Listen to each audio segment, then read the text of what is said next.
Salam jumpa kembali dan semoga kita semua sehat walafiat, dan saya boleh mengucapkan salam sehat bagi kita semua menghadapi hari-hari kehidupan kita.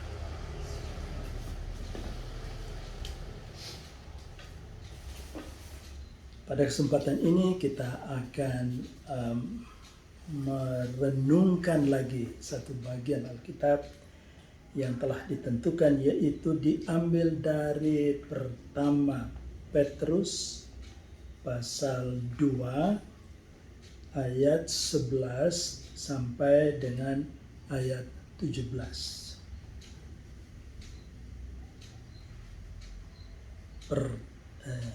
Pertama Petrus pasal 2 ayat 11 sampai dengan ayat 17.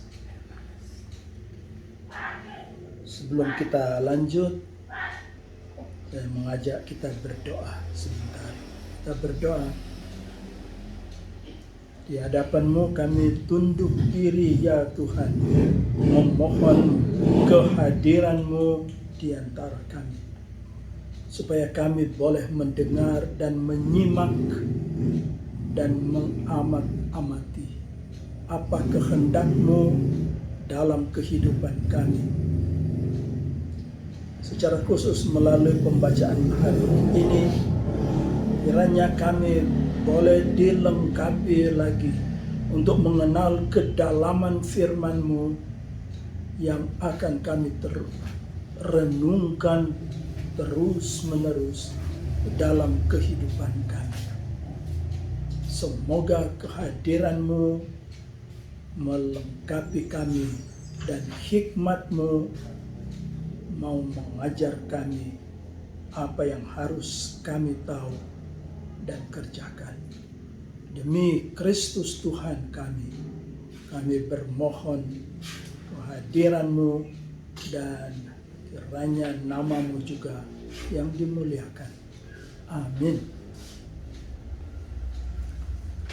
Pembacaan Alkitab adalah dari pertama Petrus pasal 2 ayat 11 sampai 17 yang diberi judul peringatan untuk hidup sebagai hamba Allah.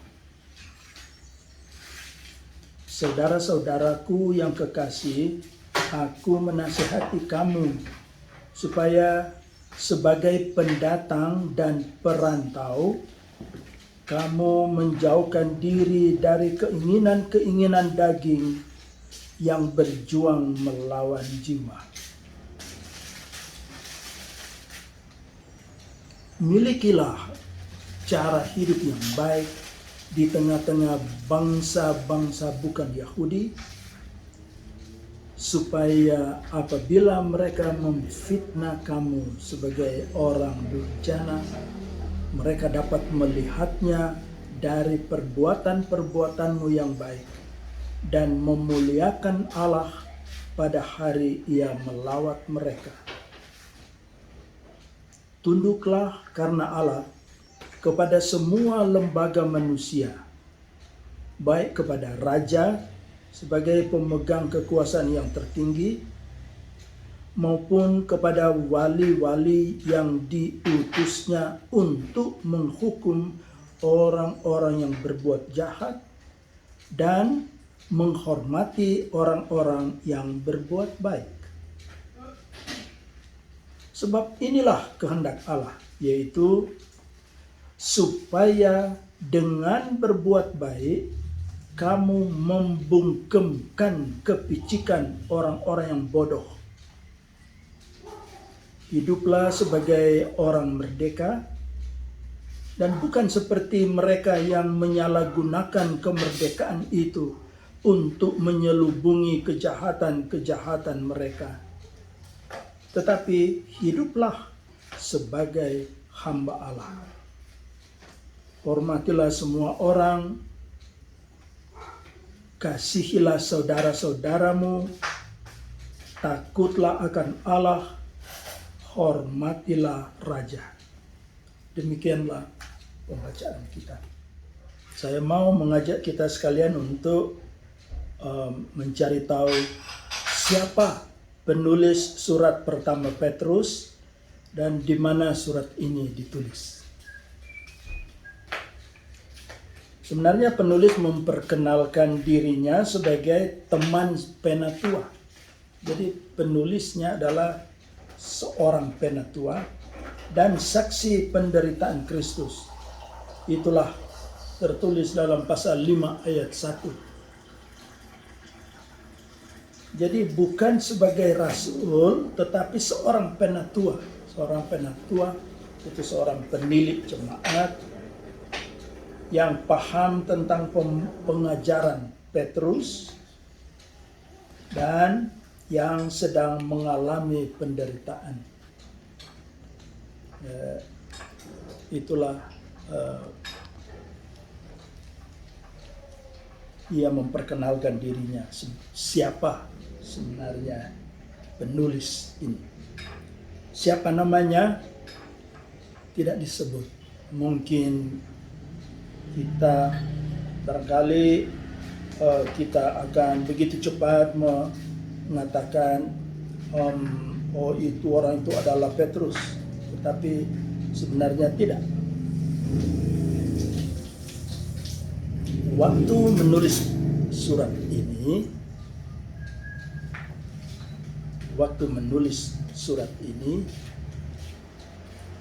penulis berada di Roma. Menurut beberapa catatan ilmu pembimbing, ia berada di Roma waktu ia menulis surat ini. Di pasal 5 ayat 13 memang disebutkan dari kawanmu yang berada di Babylon. Dan kita jangan terus membayangkan bahwa ini surat ini ditulis di Babilonia. Itu mengapa? Karena di abad pertama orang-orang Kristen termasuk orang Yahudi yang menderita penganiayaan itu memakai nama sindiran untuk kota Roma itu, tapi tidak memakai kata Roma tetapi menggantinya dengan nama Babylon. Ya, jadi Babylon itu nama ejekan atau nama samaran atau nama sindiran untuk kota Roma.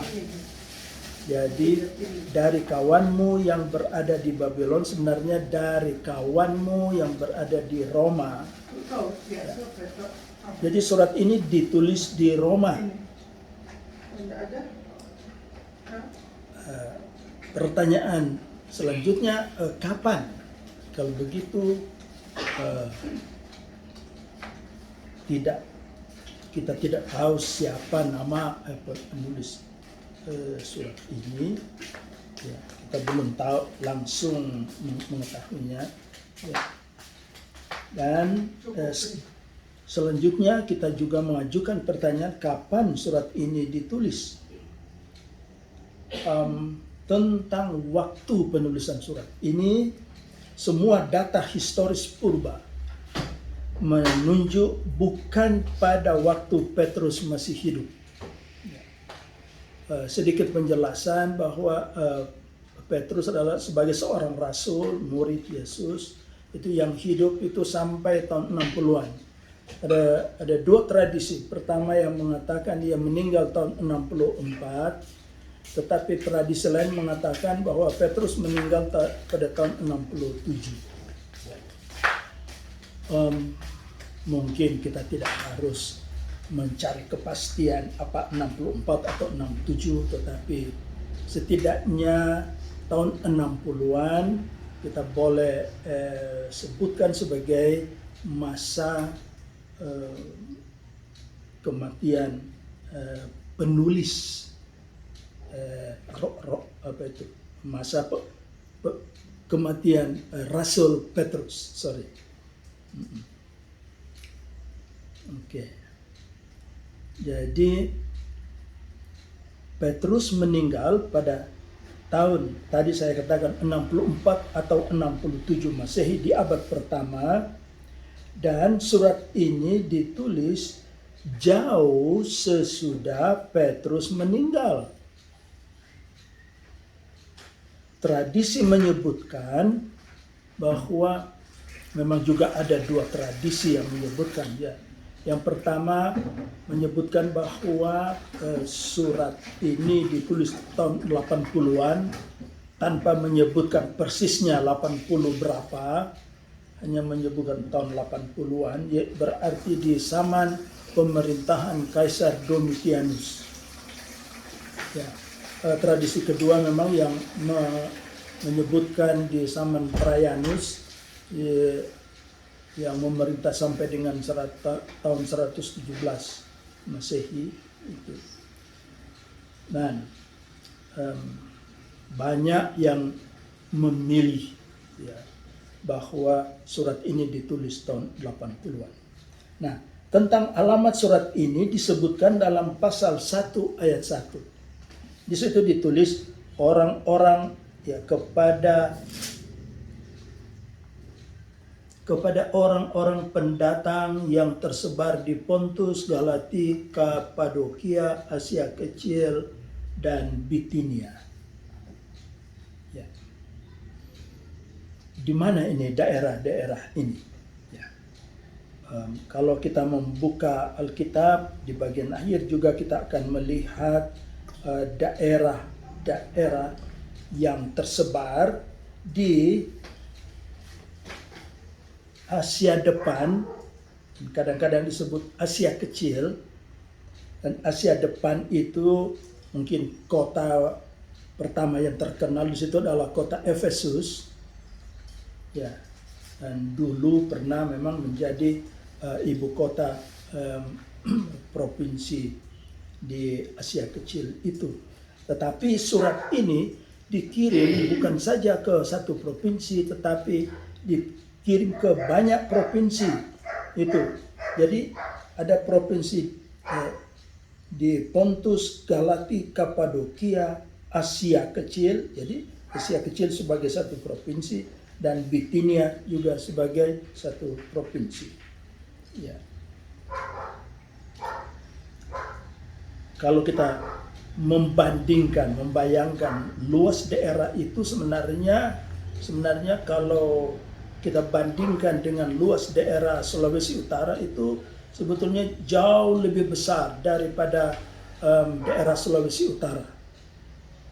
Ya, kalau melihat letak daripada bukan kota tetapi provinsi ini, yaitu di Asia depan sebenarnya dan sekitarnya.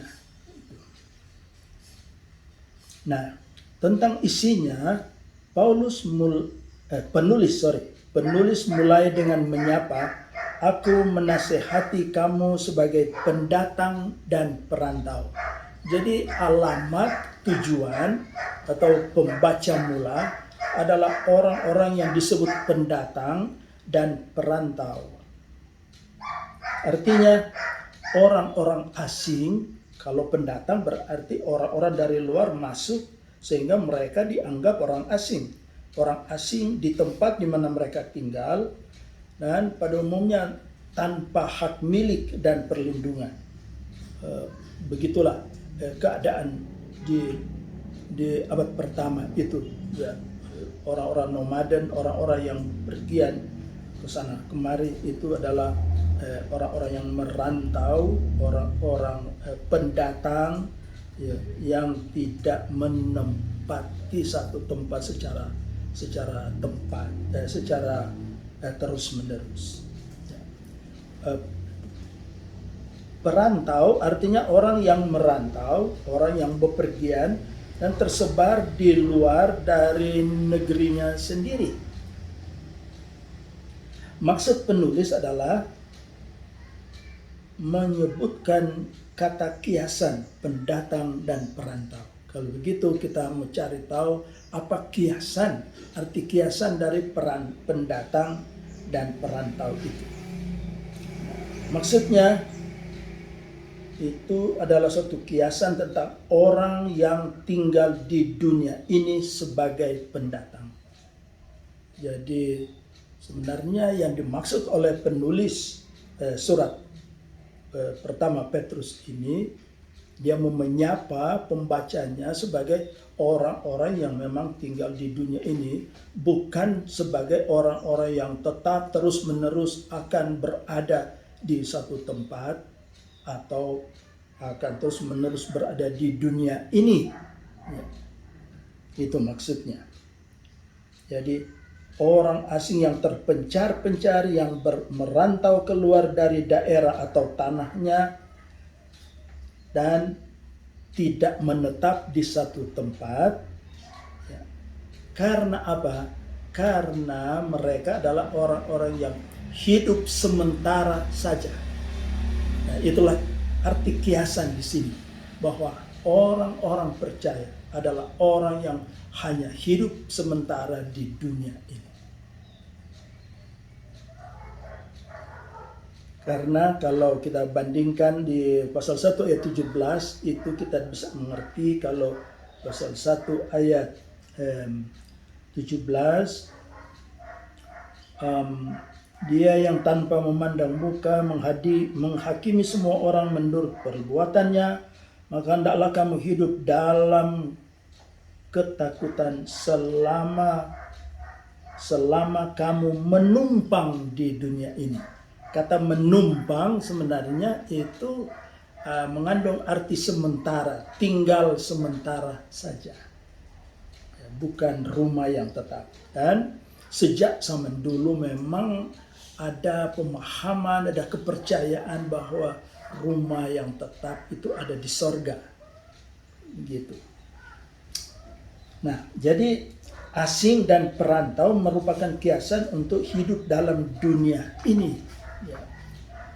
Hidup hanya untuk sementara di dunia ini, yaitu tempat di mana orang, khususnya orang Kristen, berjuang melawan penderitaan dan menjauhkan diri dari keinginan daging.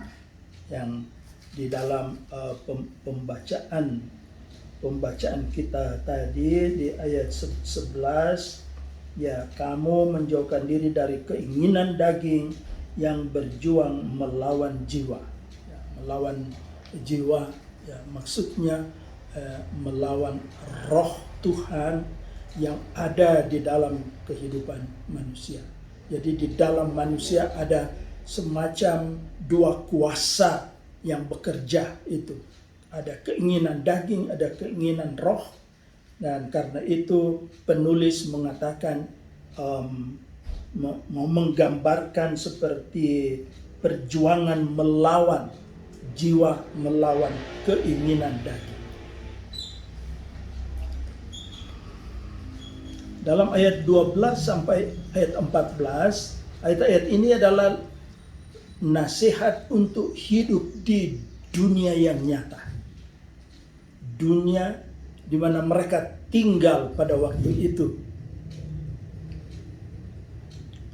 Dan dinasihati supaya mereka memiliki cara hidup yang baik di tengah bangsa non-Kristen. Memang di sini ditulis di tengah bangsa-bangsa bukan Yahudi, ayat 12. Ya. Yang dimaksud adalah orang-orang kafir, bukan cuma non-Yahudi itu, tetapi juga orang Yunani, orang yang tidak mengaku Allah sebagai Bapa.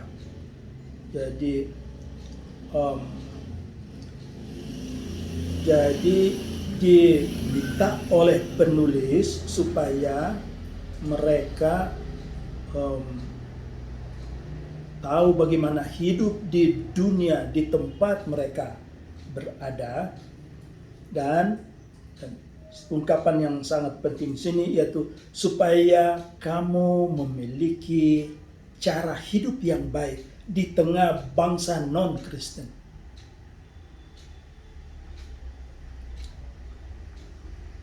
Yaitu orang kafir, dan supaya orang-orang jahat akan memuliakan Allah setelah melihat perbuatanmu yang baik. Inilah ungkapan yang penting dari penulis di dalam pasal ini, ya. Jadi umat Tuhan sebagai orang pendatang, ya, berhati-hati dan supaya memiliki cara hidup yang baik, yang berbeda dengan cara hidup kafir itu, ya. Cara hidup orang jahat, supaya orang jahat akan memuliakan Allah. Di sini dikatakan supaya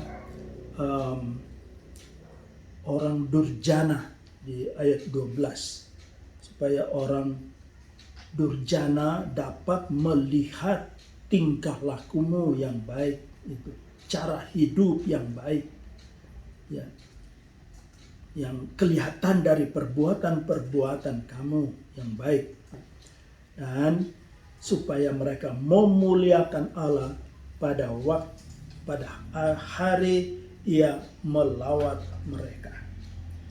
Kata yang penting di sini adalah kata memuliakan Allah. Memuliakan Allah setelah melihat perbuatanmu yang baik. Jadi sebenarnya yang dimaksud oleh penulis adalah melalui tingkah laku, melalui cara hidup yang baik, maka orang lain akan mengenal Allah, dan ini dibahasakan dengan akan memuliakan Allah. Setelah apa? Setelah mereka belajar melihat, menyimak, ya, meneliti akan cara hidup kamu itu yang lain dari mereka. Jadi dengan begitu, dengan cara itu mereka akan menerima Allah dalam kehidupan mereka. Istilah yang dipakai di sini memuliakan Allah dalam kehidupan mereka. Jadi di sini penulis, si penatua itu yang tadi kita katakan penatua, mau memberi petunjuk kepada orang Kristen di Asia Depan dan sekitarnya itu bagaimana hidup di tengah masyarakat umum, hidup di tengah orang banyak, orang yang tidak sepaham, tidak sekeyakinan, tidak seagama. Bagaimana kehidupan sosial dinyatakan terhadap orang-orang dengan latar belakang yang berbeda, dengan orang-orang yang cara hidupnya lain. Nasihat membawa kita kepada berita supaya kita hidup dan berjuang. Jadi kita perlu menyadari bahwa kita bukan hanya berada di antara orang Kristen atau hanya berhadapan dengan sesama orang Kristen, tetapi supaya kita dilihat, dikenal, ya, diperhatikan oleh orang lain di luar kita, gitu. Ya, kalau bagi kita sekarang kita perlu menyadarinya dengan menganggap, memahami bahwa kehidupan dan perbuatan kita akan dilihat oleh orang di luar batas pelayanan gereja kita sekarang. Karena itu, sebenarnya pelajaran yang kita petik di sini adalah supaya hidup dan panggilan kita, baik sebagai anggota jemaat, sebagai pelayan Tuhan, bukanlah gereja sentris. Artinya tidak hanya terlibat di dalam saja. Memang tentu perlu, tetapi bahwa kita diajak untuk memperlihatkan sikap kita, hidup kita, perbuatan kita di mata orang lain, di mata orang luar, di luar gereja, di luar dari orang yang berkeyakinan berbeda dengan kita. Jadi dengan kata lain kita diajar supaya bukan gereja sentris, bukan Kristen sentris, tapi hendaknya keberadaan kita, kehidupan dan pengabdian kita dapat menjangkau semua orang, dikenal oleh semua orang, dapat nampak, dapat kelihatan apa yang kita perbuat, yaitu supaya semua orang di luar sana akan memuliakan Allah. Tadi sudah sedikit dijelaskan, memuliakan Allah itu sebenarnya dalam arti mengakui, menerima tentang Allah di dalam kehidupannya setiap hari. Dan selanjutnya dikatakan supaya mereka memuliakan Allah pada hari Allah melawat mereka. Tentu kita akan bertanya kapan hari itu. Yang dimaksud oleh penulis di sini adalah hari penghakiman, yaitu supaya pada hari penghakiman mereka akan memuliakan Allah. Penghakiman di sini juga boleh berarti dua, yaitu bahwa penghakiman pada masa akhir dunia ini, yaitu waktu kedatangan Kristus, atau bahwa sementara kita hidup Tuhan menghakimi kita dan orang-orang yang terutama yang berbuat jahat atau yang tidak belum percaya, dihakimi dengan cara dari Tuhan sendiri. Ya. Jadi pada hari Allah melawat mereka, artinya pada hari penghakiman itu datang. Ya. Ketika hari penghakiman datang, mereka sudah sementara memuliakan Allah.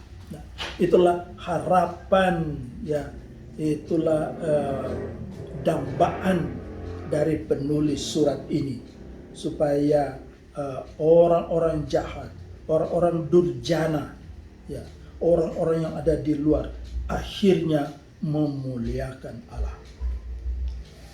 Nah, apa yang kita pelajari di sini adalah pertama bahwa memang kekristenan bukan hanya soal bicara. Kekristenan bukan hanya soal ngomong saja, tetapi juga berbuat. Yaitu perbuatan baik yang disebutkan tadi. Karena kita sering terlalu banyak bicara dan kadang-kadang kita kurang berbuat, tetapi hanya banyak bicara. Atau apa yang kita bicarakan, apa yang kita ucapkan itu, atau kita perkatakan itu tidak sejalan dengan perbuatan. Sering terjadi apa yang dijadikan ukuran dari mutu pemberitaan firman adalah kefasihan berbicara saja. Dalam hal ini kefasihan berkhotbah. Dan mungkin lebih terasa, ya, kalau dikatakan bahwa banyak orang yang mengambil ukuran tentang keberhasilan pemberitaan firman ialah kalau ia mampu membuat orang tertawa sementara mendengar khotbahnya. Dan itu menjadi ukuran keberhasilan dari suatu khotbah. Itu yang pertama. Yang kedua,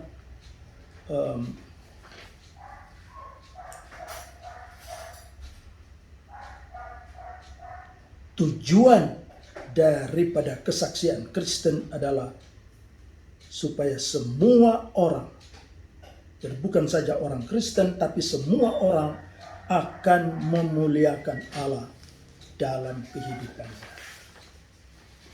Paling kurang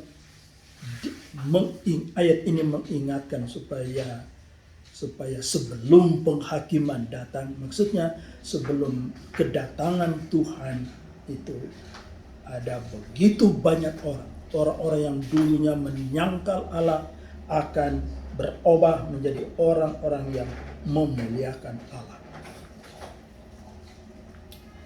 Hal berikut yang perlu kita renungkan di sini adalah tentang kepatuhan terhadap pemerintah. Umat Tuhan oleh penulis diminta supaya patuh. Memang kata patuh ini menjadi satu kata kunci penting dalam surat pertama Petrus, karena di surat ini ada setidaknya 6 kali kata patuh, hipotasso, digunakan oleh penulis untuk menasehati jemaat-jemaat di Asia itu pada waktu itu. Ya. Jadi umat Tuhan diminta supaya patuh terhadap segala aturan oleh pemerintah atau oleh undang-undang ciptaan manusia.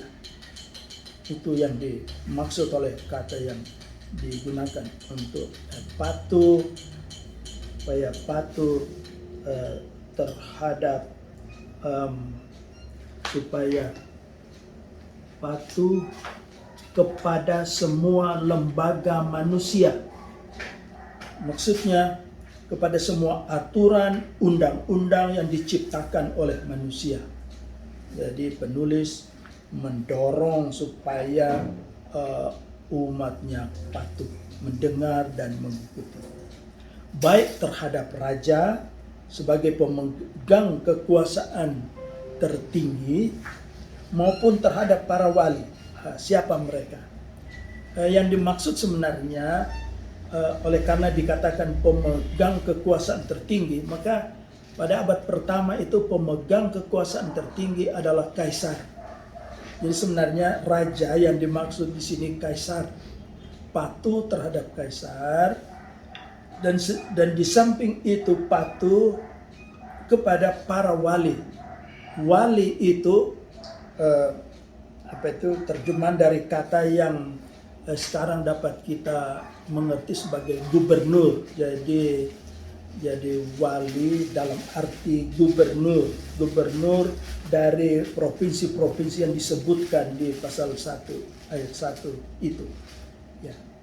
Jadi yang dimaksud dengan raja sebenarnya adalah kaisar, karena ialah pemegang kekuasaan duniawi tertinggi pada waktu itu. Dan yang dimaksud dengan wali-wali itulah para gubernur di tiap provinsi. Merekalah yang menentukan hukuman bagi orang jahat dan menghormati orang yang berbuat baik. Nah, itulah tugas utama menurut penulis ini tentang apa yang menjadi tugas panggilan dari pemerintah, pejabat pemerintah. Jadi sekali lagi kata kunci yang dipakai oleh penulis ini untuk menyatakan perbuatan baik di tengah masyarakat adalah tunduk, kata tunduk, menundukkan diri. Memang penulis pertama, Petrus, melihat keberadaan pemerintah dari sudut positif. Karena itu, tunduklah kepada mereka. Dan sebenarnya kita dapat bandingkan dengan pengajaran Paulus. Kalau kita membaca Roma pasal 13, di sana juga Paulus menulis tentang pemerintah sebagai hamba Allah untuk kebaikan. Ya, memang ada syarat kalau Paulus memang ditambah untuk kebaikan. Ya. Kalau di pertama Petrus itu tunduklah karena Allah, demi Allah kita tunduk kepada raja, dalam hal ini kaisar dan para gubernur. Nah, jadi diulangi lagi tentang pentingnya berbuat baik. Buat baik karena dengan begitu kamu membungkemkan. Nah, saya kira kata itu perlu diperhatikan. Itu kata membungkemkan itu dari kata phimoo, sebenarnya berarti mendiamkan, membuat orang tidak berkutik, tidak bersuara.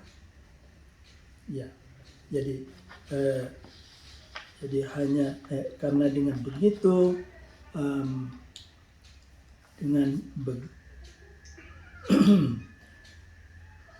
supaya dengan berbuat baik kamu membungkemkan, sebenarnya kamu mendiamkan, kamu membuat orang tak berkutik, tidak berbicara, membungkemkan kepicikan orang-orang yang bodoh. Sebenarnya orang bodoh di sini bukan berarti orang yang tidak bersekolah, tetapi orang yang tahu, belajar, punya pengetahuan, ya, tetapi punya sikap yang bodoh, yang merugikan diri sendiri dan merugikan orang lain. Ya. Akhirnya di ayat 16 dan 17 itu dinasihatkan oleh penulis surat ini supaya hidup sebagai seorang merdeka.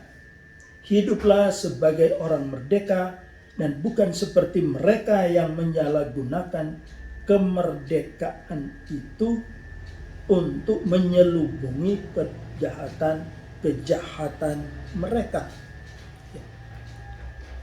Hiduplah sebagai orang merdeka. Yang penulis maksudkan supaya kamu merdeka dalam arti apa? Dalam pelayanan, supaya kamu punya kebebasan, kemerdekaan dan penyembahan kepada Tuhan di tengah masyarakat yang luas ini. Kamu upayakan supaya kamu secara bebas, terbuka itu melaksanakan tugas pelayanan kamu. Tidak seperti mereka yang menyalahgunakan kemerdekaan untuk menyelubungi kejahatan mereka. Siapa mereka? Siapa yang dimaksud oleh penulis? Ya, tidak seperti mereka yang menyalahgunakan untuk menyelubungi kejahatan. Ya. Mereka adalah orang-orang jahat yang menyiksa orang Kristen secara bebas, secara merdeka. Pada abad pertama, orang Kristen adalah sekelompok atau golongan orang yang dibenci oleh begitu banyak orang. Juga sebenarnya termasuk kaisar yang kalau kita ingat pada zaman Nero itu orang Kristen di Roma pernah dikambing hitamkan dengan menuduh bahwa mereka lah membuat kejahatan, membakar kota Roma dan seterusnya, sehingga begitu banyak orang Kristen yang dihukum, itu dianiaya. Nah, begitu. Jadi siapa mereka? Tadi saya bertanya siapa mereka? Yaitu orang yang menyiksa orang Kristen secara bebas. Jadi mereka punya kebebasan untuk menyiksa, menganiaya orang Kristen karena mereka pikir bahwa mereka akan dilindungi dan mereka tahu bahwa ada begitu banyak orang yang tidak menyenangi orang Kristen dan mengganggu orang-orang untuk penyembahan berhala itu memang dimusuhi oleh orang Kristen. Dan karena itu orang Kristen dimusuhi oleh orang-orang yang menyembah berhala. Dan karena itu ada banyak orang yang begitu bebas untuk menyerang orang Kristen. Nah, itulah yang dimaksud dengan kemerdekaan itu. Untuk menyelubungi kejahatan mereka. Sebenarnya perbuatan mereka itu jahat itu karena mau menganiaya itu. Tapi mereka anggap itulah kemerdekaan mereka. yaitu melampiaskan nafsu kejahatan mereka kepada orang yang tidak sepaham, tidak sejalan, ataupun yang melarang mereka menyembah berhala dan seterusnya. Saya kira itu yang menjadi bagian akhir daripada nasihat penulis pertama Petrus pasal 2 ini. Dan akhirnya ia menutupi, hormatilah semua orang, kasihlah saudara-saudara, takutlah akan Allah, hormatilah raja. Merupakan kesimpulan dari apa yang ia mau kemukakan sejak awal daripada surat ini. Saya kira itulah penjelasan saya mengenai perikop ini. Dan pada akhirnya saya mengucapkan terima kasih kepada semua saudara yang mau bersama-sama merenungkan pembacaan dan pemberitaan firman Tuhan ini, dan kiranya kita boleh ketambahan pengetahuan kalau boleh dikatakan begitu, supaya kita lebih dalam mengenal pergumulan bukan saja para pelayan orang Kristen di masa lampau, tetapi juga lebih memahami, lebih mengerti tentang keadaan dan pergumulan kita masa kini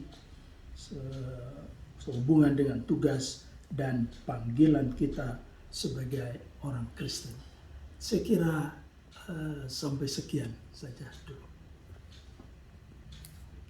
Kita akan mengakhirinya dengan berdoa. Mari kita berdoa. Terima kasih banyak ya Tuhan, setelah kami berupaya menggumuli apa yang menjadi pergumulan hamba-hambamu di masa lalu, tetapi juga apa yang menjadi pergumulan kami, relevansi dalam kehidupan kami masa kini, bercermin daripada pergumulan hamba-hambamu di masa lampau. Kiranya berkat Tuhan melimpah dan menyertai kami semua, dan kiranya kami boleh lebih memperdalam akan kehendak dan firman-Mu dalam kehidupan kami. Terima kasih, kami menaikkan doa ini dalam nama Tuhan Yesus. Amin.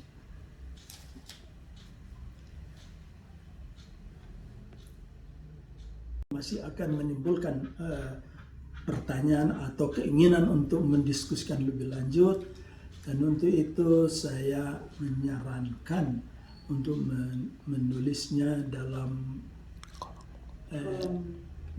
kolom komentar ya, dan pada waktunya tentu akan disampaikan kepada saya, dan saya kurang tahu bagaimana caranya kita melanjutkan diskusi ini pada waktu-waktu yang akan datang. Sekian dan terima kasih. Salam.